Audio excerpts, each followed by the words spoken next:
홈팀 유벤투스 포메이션은 3-4-3이며 콜로 무아니는 중앙에서 움직임이 유연한 스트라이커로 마무리와 연계 모두의 강점을 보인다. 콘세이상은 빠른 드리블과 커신 움직임으로 측면 돌파에 능하며 케프렌 튀랑은 중원에서 활동량과 압박 기여도가 뛰어난 자원이며 유벤투스는 전방 3톱을 중심으로 하프 스페이스를 빠르게 공략하는 전개를 반복하고 있으며 특히 콘세이상의 측면 침투와 페널티 박스 진입 움직임은 상대 수비를 쉽게 흔들어 놓는 주요 루트가 된다. 수비 시에도 3백의 간격 유지가 안정적이고 중원의 압박 타이밍이 빨라 세컨드볼 확보에서도 우위를 보인다. 원정팀 웨다드 포메이션은 4-3-3이며 드라이버는 측면 돌파에 능하고 모우피는 전방에서 포스트 플레이를 시도하는 자원이며 라이히는 중원에서 수비적 조율을 담당하지만 패스 연결과 탈압박에서의 정확도는 다소 떨어진다. 웨다드는 양쪽 풀백이 과감하게 공격에 가담하는 성향을 보이지만 볼을 잃은 이후 수비 전환 속도가 지나치게 느리고 그로 인해 측면 뒷공간이 쉽게 노출되고 있으며 빠른 침투형 윙포워드에게 연속된 찬스를 허용하는 장면이 반복된다.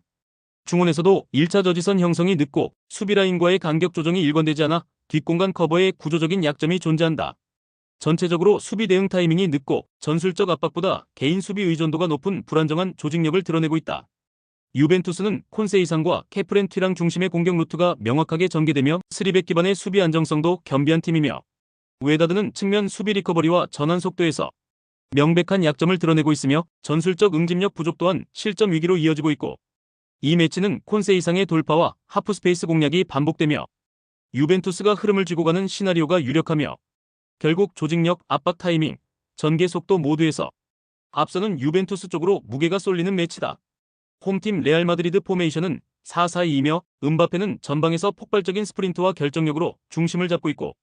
디아즈는 좌측에서의 드리블 돌파와 침투 타이밍이 뛰어나며 발베르데는 중원에서의 활동량과 패스 전개에 강점을 지닌 자원이며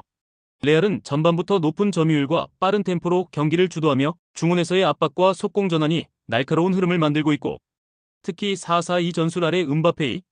하프 스페이스 침투와 니어 포스트 타깃 플레이는 결정적인 득점 루트로 작용하고 있다. 원정팀 파추카 포메이션은 4-2-3-1이며 호세 론던은 전방 제공권과 포스트 플레이에서 일정한 역할을 수행하고 있고 이드리시는 측면 드리블 돌파는 위력적이지만 마무리 정확도는 다소 떨어지고 몬티엘은 중원 수비형 미드필더로 템포 조절에 기여한다. 하지만 경기 중 수비와 미드필더 간 간격이 자주 벌어지며 하프라인 뒤 공간을 상대에게 내주는 구조적 결함이 존재한다. 특히 수비 블록이 낮고 미드필더 라인이 늦게 따라붙기 때문에 상대 강팀에게 실점을 허용하는 패턴이 반복되고 있다. 레알은 음바페와 디아즈를 활용한 좌우 템포 조절과 침투 타이밍이 매우 정교하다. 파추카는 중원 압박 약화와 간격 붕괴로 인해 수비에서 불안한 장면이 반복되고 있고 경기 흐름상 레알이 빠르게 주도권을 가져가며 우세한 결과를 만들어낼 것으로 예상된다. 홈팀 잘츠부르크 포메이션은 4-4-2이며 바이두는 측면 공간을 넓게 활용하며 직접 돌파와 컷신 능력을 갖춘 자원이며 네네는 하프 스페이스에서 연계에 적극 가담하며 가와무라는 수비라인 앞에서 패스 흐름을 조율하는 역할을 맡고 있고 잘츠부르크는 오스트리아 리그 상위권 전력을 갖춘 유럽팀으로 유소년 육성과 하이프레싱 전술의 정립이 강점인 팀이며 하지만 이번 맞대결에서는 중동 강호 알힐라를 상대로 전방 압박이 쉽게 통할 수 있는 구조는 아니다. 중앙에서의 피지컬 밀도와 압박 탈출 기술에서 약세를 드러낼 경우 본래 강점이 무력화될 가능성도 상존한다. 원정팀 알힐랄 포메이션은 4-2-3-1이며 미트로비치는 제공권과 위치 선정이 모두 탁월한 피니셔 유형이며 칸노는 중원에서 강력한 수비 압박과 활동량을 기반으로 템포를 조절하며 밀린코비치 사비치는 유럽 무대 경험을 바탕으로 창의적인 전진 패스를 전개한다. 알힐랄은 유럽 빅리그에서 활약했던 사비치를 중심으로 미트로비치, 쿨리발리, 네베스, 야신 분우 골키퍼 등 전력 구성이 매우 탄탄하고 단순히 유럽팀이라는 이유로 잘츠부르크가 우위라고 평가하기는 어려우며 실제 전력 차이는 오히려 알힐랄이 앞선다는 분석이 설득력을 얻고 있고 특히 미트로비치와 사비치 모두 대회가 거듭될수록 감각을 끌어올리고 있어 잘츠부르크 수비진이 90분 내내 이들을 억제하기에는 분명한 한계가 존재한다. 알힐랄은 선수 개개인의 클래스와 유럽 무대 경험을 바탕으로 유럽팀 상대로도 전혀 밀리지 않는 전개 흐름을 만들고 있고 잘츠부르크는 전방 압박과 빠른 템포의 전환 능력은 있지만 상대의 높은 개인 기량 앞에서 이 장점이 통하지 않을 가능성이 높고 이번 경기는 알힐랄이 중심을 잡고 풀어나가는 흐름으로 이어질 수 있다. 홈팀 사우디아라비아 포메이션은 4-3-3이며 알셰흐리는 전방에서 활동량과 연계가 준수한 자원이지만 결정력에서는 아쉬움을 보이고 있고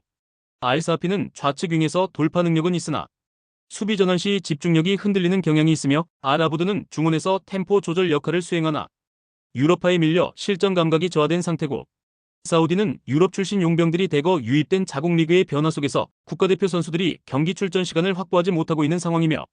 공격 전개는 측면을 중심으로 펼쳐지지만 크로스 완성도와 마무리에서 지속적인 아쉬움을 남기고 있고, 전반적으로 전방 압박 강도도 낮고 측면 수비 커버 속도 또한 느려지고 있는 흐름이다. 원정팀 트리니다드 토바고 포메이션은 5-4-1이며 이사야리는 역습 시 빠른 침투가 가능한 자원이지만 고립되는 경우가 많고, 스파이서는 수비적인 헌신도가 높은 중원 자원이며 몰리노는 탈압박과 공간 커버 능력에서 비교적 안정감을 주는 선수고, 트리니다드 토바고는 철저한 수비 중심 운영을 바탕으로 5백 라인을 촘촘하게 유지하며 최종 수비 라인 바로 앞에 4명의 미드필더를 세워 두 줄 수비 형태를 구축하고 있고, 측면 수비 조직이 잘 짜여 있고 박스 근처에서는 집중 수비로 상대의 침투를 원천 차단하는 흐름을 보여준다. 공격에서는 롱볼과 순간 역습 외에는 위협적인 루트가 부족하지만 실점 억제에 초점을 맞춘 운영으로 경기를 끌고 가고 있다. 이번 매치는 사우디의 공격 흐름 부재와 트리니다드 토바고의 밀집 수비 전술이 맞물리며 전반적으로 루즈한 경기 흐름이 반복될 가능성이 높고, 공격이 풀리지 않는 사우디와 실점 억제에만 집중하는 트리니다드 토바고의 전략이 충돌하며 이 경기는 승부 없이 끝나는 흐름을 충분히 예상할 수 있는 경기다. 홈팀 미국 포메이션은 4-2-3-1이며 아게망은 전방에서 압박과 제공권 모두 활용 가능한 스트라이커고,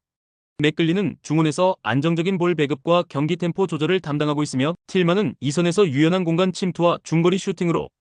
결정적인 위협을 만들어내는 자원이며, 미국은 전체적인 라인 밸런스가 잘 잡혀있으며 볼 점유율을 바탕으로 안정적으로 경기를 주도해 나가는 팀이며,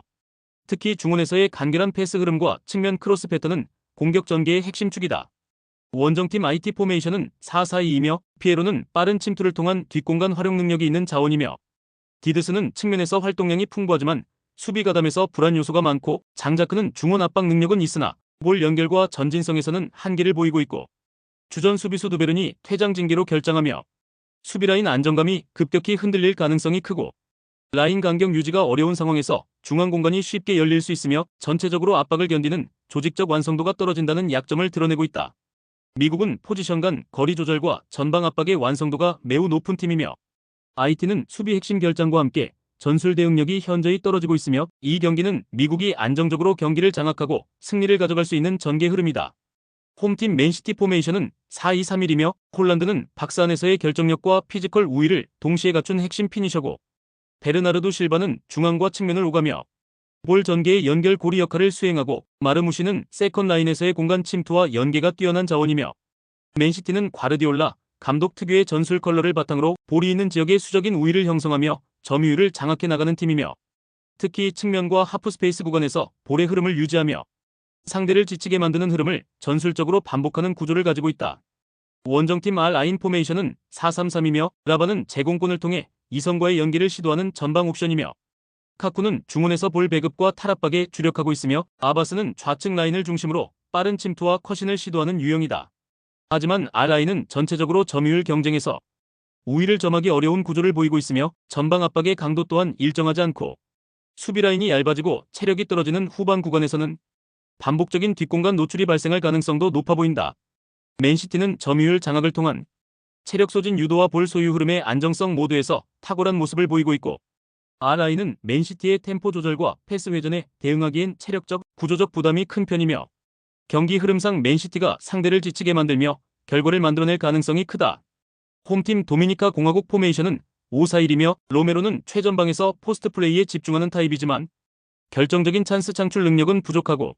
레이스는 중원에서 압박과 간결한 패스를 수행하지만 공격 전개에서 전진성은 크게 기대하기 어렵고, 모르쉘은 수비적인 안정감은 있으나 템포 전환과 패스 방향에 제한이 많은 자원이며, 전체적으로 도미니카는 수비적인 안정성에 초점을 맞춘 운영을 반복하며 최종 라인 수비 뒤에 4명의 미드필더를 촘촘히 세워 수비 안정화를 우선시하는 전술을 지속하고 있고,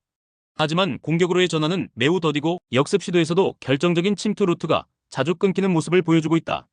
원정팀 수리남 포메이션은 5-3-2이며 마가렛은 중거리 슈팅과 포스트 플레이가 가능한 자원이지만 기복이 크고, 커크는 중원에서 볼을 지켜내며 전개 흐름을 조율하지만 과감한 패스를 뿌릴 수 있는 스타일은 아니다.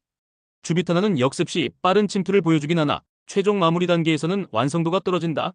수리남 또한 수비 라인을 깊게 내리고 상대의 공격을 차단한 뒤 롱볼과 스피드를 활용한 역습 중심의 경기 운영을 선호한다. 하지만 빌드업이 단조롭고 공격 전개 시 전방 숫자가 부족해 슈팅 찬스로 연결되는 장면이 적고 전반적으로 수비 조직은 안정되었지만 공격 시 다양한 루트를 확보하지 못하고 있다. 이 경기는 양팀 모두 수비 안정성에 초점을 맞춘 전술 구조로 인해 득점보다 실점 방지에 치중하며 루즈한 흐름이 반복될 가능성이 높고 공격 템포와 침투 패턴 모두에서 날카로움이 부족한 상황에서 전후반 90분이 별다른 전개 없이 지나갈 수 있는 무승부 구도다.